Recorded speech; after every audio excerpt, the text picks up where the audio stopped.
បាទសួស្តីបងប្អូនអរគ្នាបាទអញ្ចឹងនៅក្នុងវីដេអូនេះគឺយើងនឹងបង្ហាញតាក់ទងទៅលើឧបករណ៍ Rectangle Tool បាទអញ្ចឹងតាក់ទងទៅលើឧបករណ៍ Rectangle Tool របស់យើងគឺយើងប្រើវាបែបម៉េចអញ្ចឹងយើងទៅកម្មវិធីរបស់យើងទាំងអស់គ្នាមកបាទអញ្ចឹងយើងចូលមកក្នុងកម្មវិធី Photoshop របស់យើងមកហើយយើងធ្វើការបង្កើតទៅលើ background នៅវាមួយបាទអញ្ចឹងយើងមកមើលតាក់ទងទៅលើឧបករណ៍ Rectangle របស់យើងហ្នឹងគឺនៅណាអញ្ចឹងយើងមកមើលមកវាមានទៅតាមស្ទាប់អាហ្នឹងយើងធ្វើការរៀបណាបាទតែតាំងទៅលើការរៀបគឺខ្ញុំបានបង្ហាញហើយនៅមេរៀននៃការរៀបទៅលើ tool រៀបទៅលើ interface មួយចំនួនអីចឹងទៅបាទអញ្ចឹងយើងមកមើលតាក់ទងទៅលើ Rectangle Tool ដំបូងសិនបាទតាក់ទងទៅលើឧបករណ៍ Rectangle Tool របស់យើងក្នុងការប្រើវាมันខុសគ្នាទៅលើឧបករណ៍ Rectangle Marquee Tool របស់យើងនេះទេគាត់ថាឧបករណ៍នេះគឺជាឧបករណ៍សម្រាប់កាត់ហើយឧបករណ៍ Rectangle Marquee Tool គឺយើងប្រើវាសម្រាប់ធ្វើការបង្កើតទៅលើពណ៌ទៅលើទរង់ 3set បានដែរបាទអញ្ចឹងឥឡូវយើងចាត់ទុកថាឧបករណ៍មួយនេះគឺជាឧបករណ៍សម្រាប់កាត់ឧបករណ៍មួយនេះគឺជាឧបករណ៍សម្រាប់ធ្វើការបង្កើតទៅលើទរង់ 3set ឥឡូវយើងធ្វើការគូវាមួយសិនទៅនេះមកបាទគូវាមួយមកហើយបន្តមកទៀតយើងបានទៅលើទរង់ 3set ហើយបាទយើងបានទៅលើទរង់ 3set អញ្ចឹងយើងមកមើលតាក់ទងទៅលើ option របស់យើងខាងលើនេះសិនបាទកន្លែងនេះគេហៅថាជា option នៃ tool របស់យើងមួយបាទអញ្ចឹងយើងមកមើលកន្លែងនេះវាមានទៅលើ path ហើយមានទៅលើ set យើងមាន3 pixel path ហើយ set ជាទៅយើងប្រើតែ2ទេ path ហើយ set ប៉ុន្តែបើយើងចង់ឲ្យដាច់ដោយលេខតែម្ដងយើងប្រើជាទម្រង់ set តែម្ដងបាទទម្រង់ set path នេះគឺយើងប្រើវាសម្រាប់ធ្វើការកាត់បាទអញ្ចឹងទៅមើលក្នុងវីដេអូនេះខ្ញុំអាចនឹងបង្ហាញទៅលើការកាត់ទៅលើ path មិនតិចចុះបាទឥឡូវយើងប្រើទៅលើ set សិនចុះហើយយើងមកមើលកន្លែង option របស់យើងមួយចំនួនទៀតដូចជាលើ fill ហើយនិង scroll បាទអញ្ចឹងទៅលើ fill របស់យើងគឺយើងបានន័យថាកន្លែងបន្ទុកទៅលើ color របស់យើងតែម្ដងកន្លែងនេះបាទនៅក្នុងហ្នឹងវាមានជា preset សម្រាប់ធ្វើការប្រើ preset color បានដែរបាទយើងមកមើលទៅវាមាន RGB color CMYK color អញ្ចឹង color ទាំងអស់ហ្នឹងគឺមានណាបាទគឺវាមានតែទៅលើ color ផ្សេងទៀតណាដូច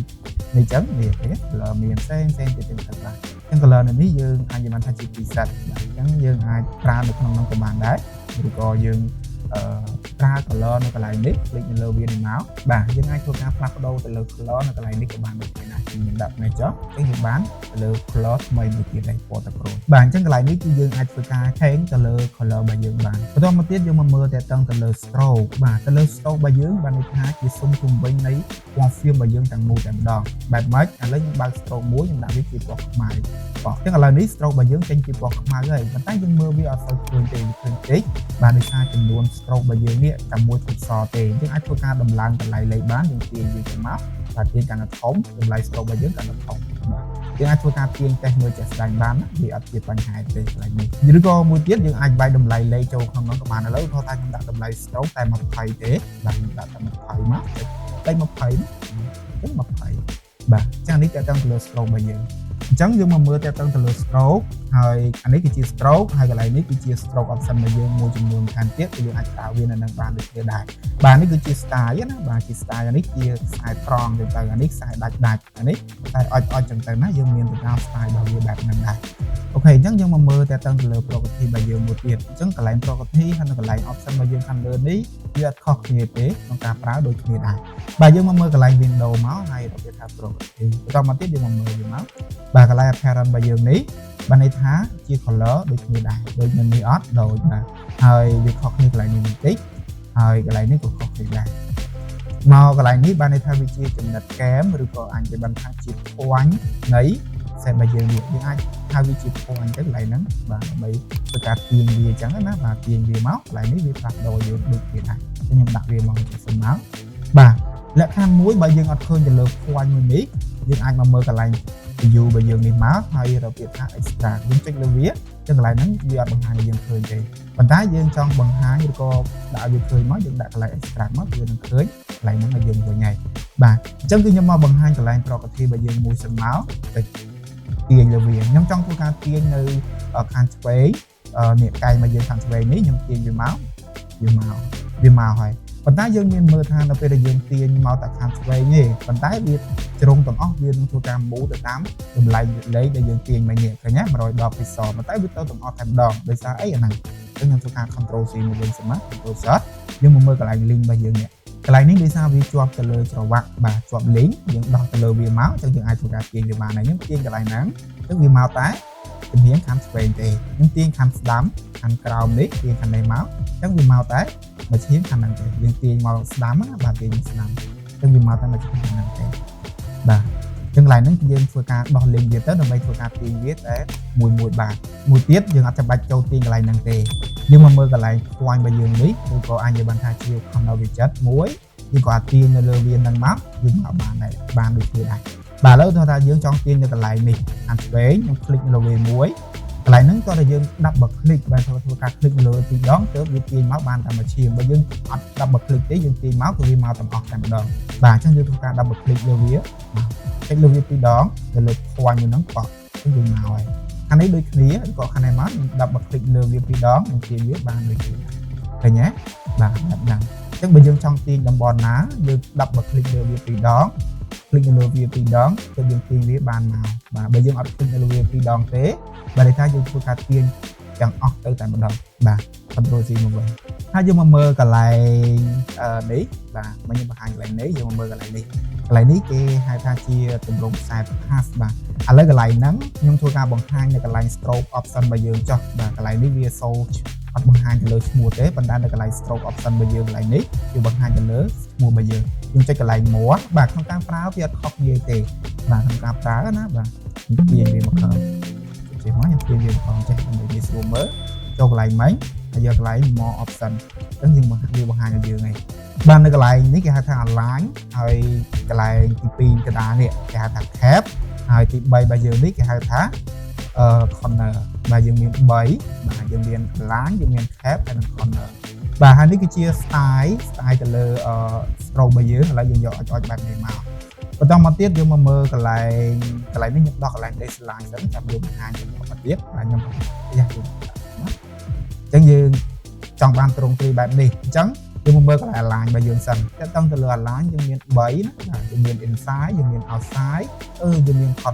center ហើយនិង outside បាទទៅលើ inside យើងសង្កេតមើលទៅលើទ្រង់ទ្រាយ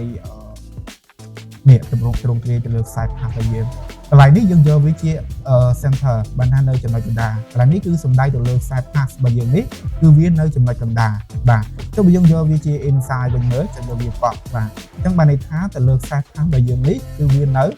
ខាងក្រៅតែម្ដង inside បាទចុះបើយើងយកវាជា center នៅកណ្ដាលវាខ្សែ pass របស់យើងនៅកណ្ដាលបើយើងយកវាជា outside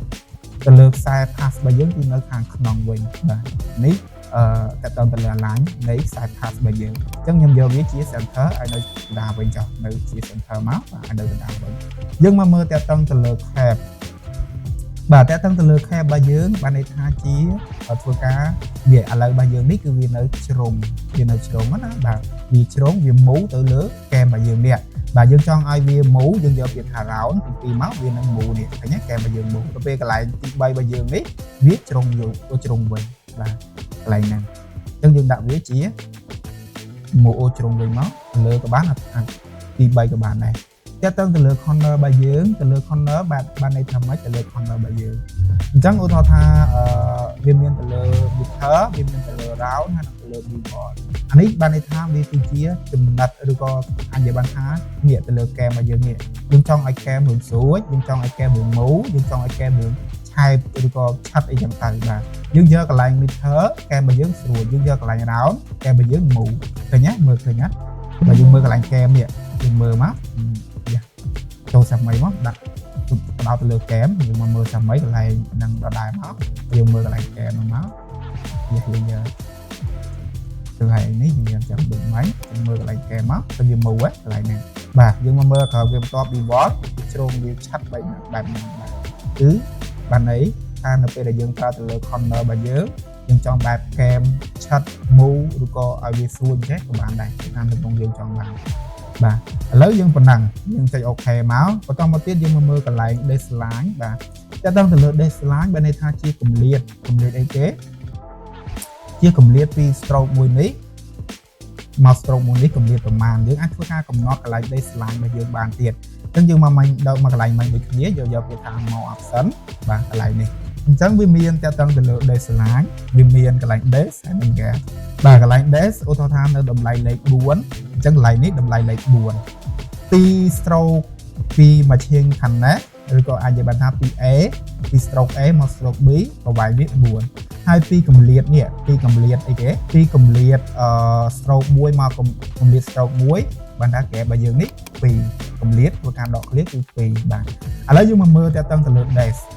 កន្លែងនេះបើយើងអត់ធ្វើការកំណត់ទៅលើតម្លៃលេខដែលយើងចង់បានទេបានថាតម្លៃលេខនៃ stroke ពី1ទៅ1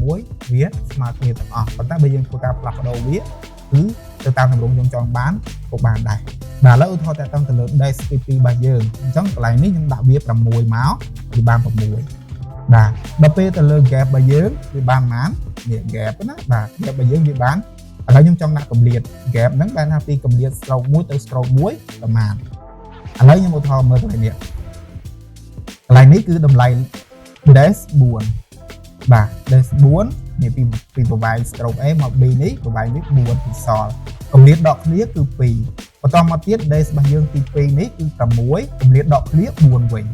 តែចាំណាបាទកន្លែងនេះវាចូលមក4វិញដកឃ្លាគឺ4មកវិញនេះ4 pixel របស់យើងវិញអញ្ចឹងកន្លែងហ្នឹងយើងដាក់វាត្រឹម3មើលបានទេបាទតិចលើវាមកអញ្ចឹងកម្លាតរបស់វា3វិញបាទនេះកម្លាត3កន្លែងនេះ4កម្លាតពី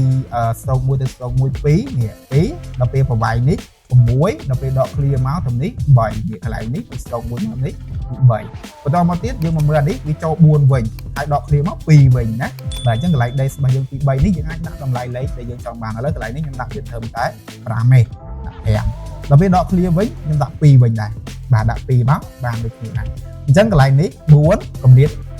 6កម្លាត3នេះ5កម្លាត2វិញឃើញទេបាទហ្នឹងយើងអាចធ្វើការផ្លាស់ប្ដូរឬក៏កំណត់ទៅតាមតម្លៃលេខដែលខ្លួនឯងចង់បានណាបាទតើតាមទៅលើតម្លៃ stroke របស់យើងហ្នឹងអូខេអញ្ចឹងតើតាមទៅលើ stroke panel របស់យើង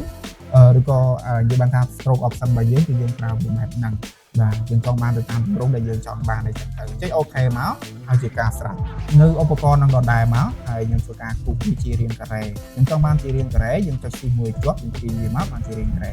ហើយតើតឹងទៅលើ stroke ខ្ញុំអត់ចង់បានបែបដូចដាច់ទេខ្ញុំយកវាបែបនេះចុះបាទហើយខ្ញុំអាចបិទទៅលើ stroke សិនក៏បានដែរបិទវាសិនចុះក៏យើងដាក់វាត្រឹមតម្លៃតូចមួយក៏បានដែរយើងដាក់វាត្រឹមតែ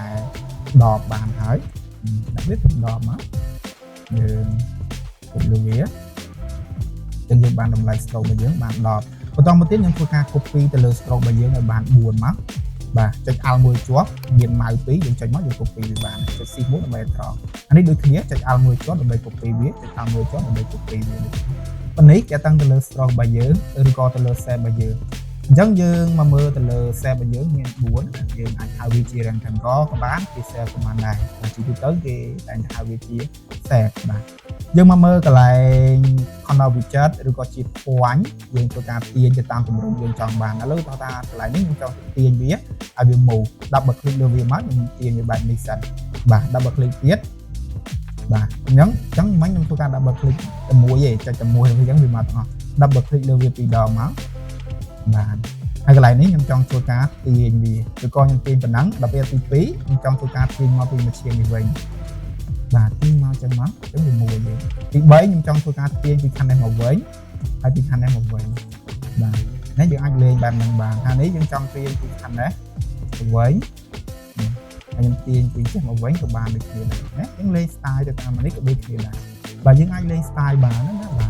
ទទាំងអស់ហ្នឹងខ្ញុំគូវាបន្ថែមទៀតមើលខ្ញុំគូទៀតខ្ញុំគូទៀតមកយើងដាក់ពណ៌ដូចគេដែរមកហើយទៅលើ stroke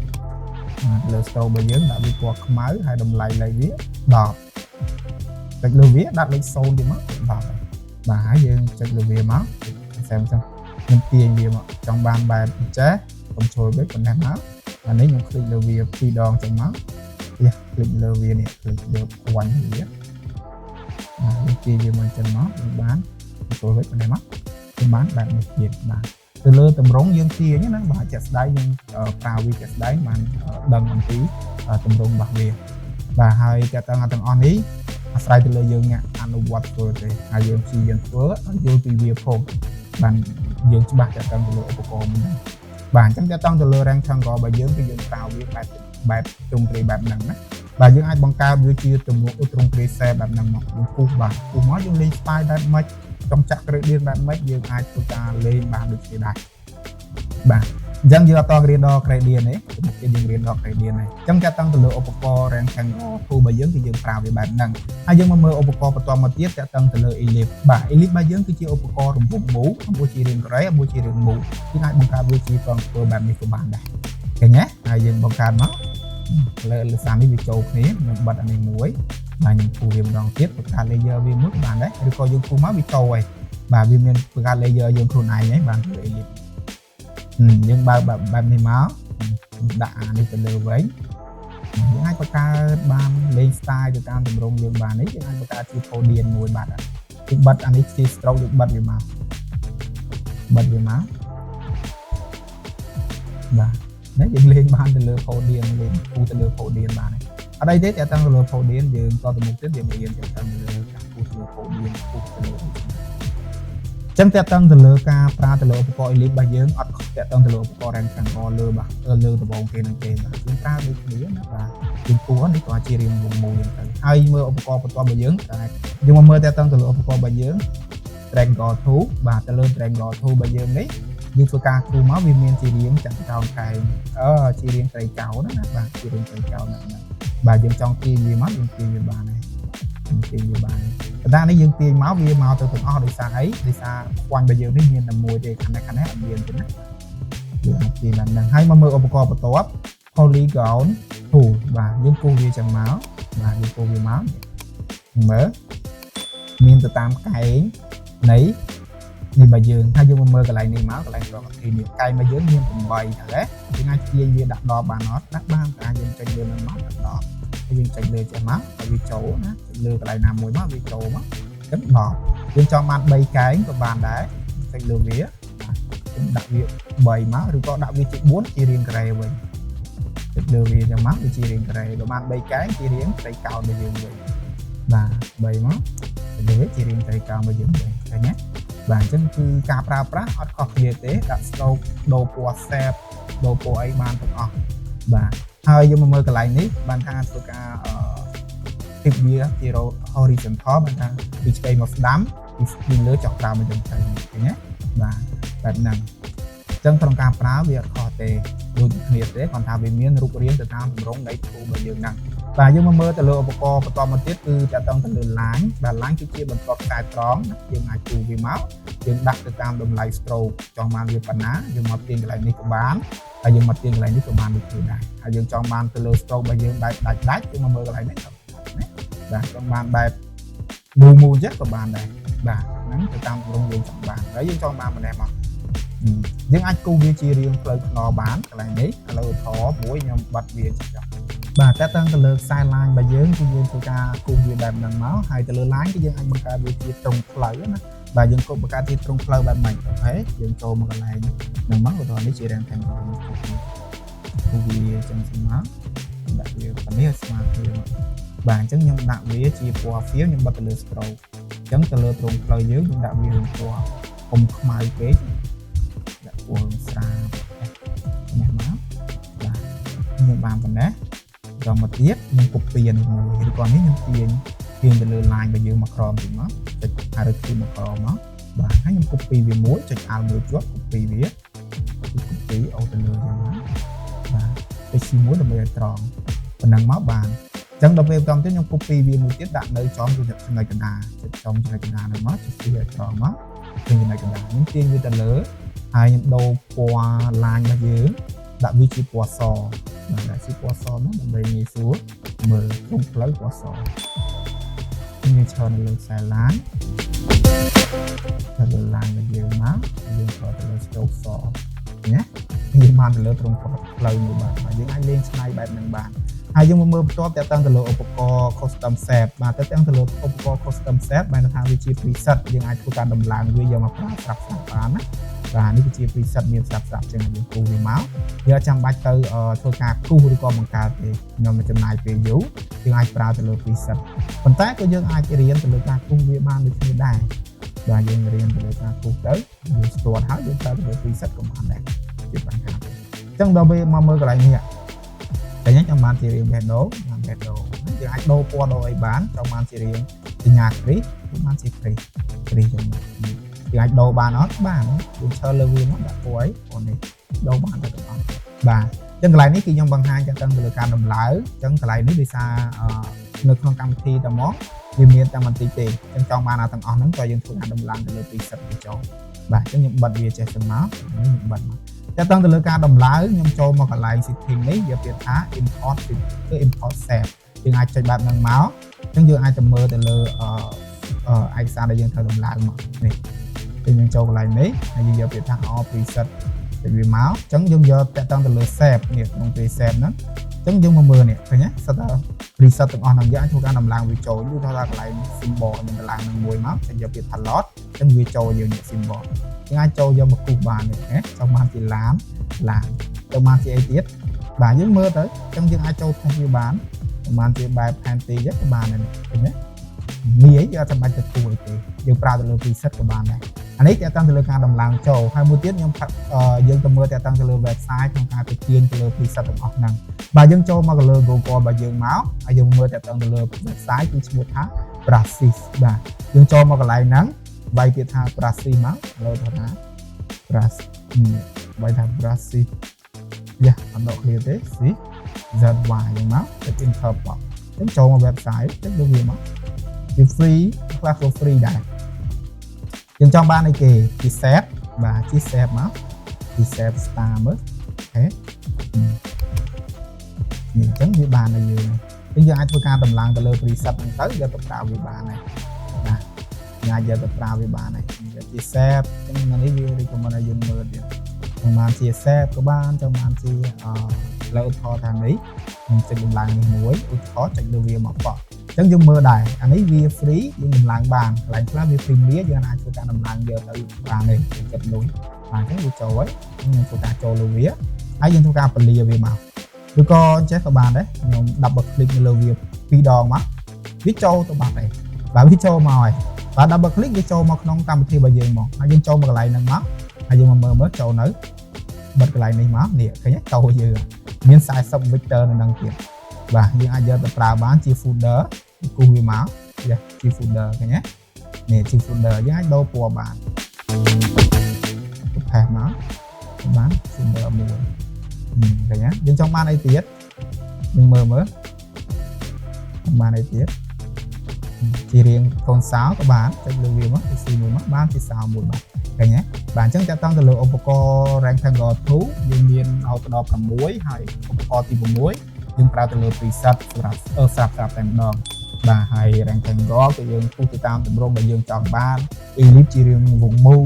Polygon ជាផ្លេកកោណអីចឹងទៅបាទអញ្ចឹងតាក់ទងទៅលើឧបករណ៍ Rectangle របស់យើងមានតែប៉ុណ្្នឹងទេហើយយើងចូលទៅមេរៀនបន្តទៀតគឺឧបករណ៍បន្តទៀត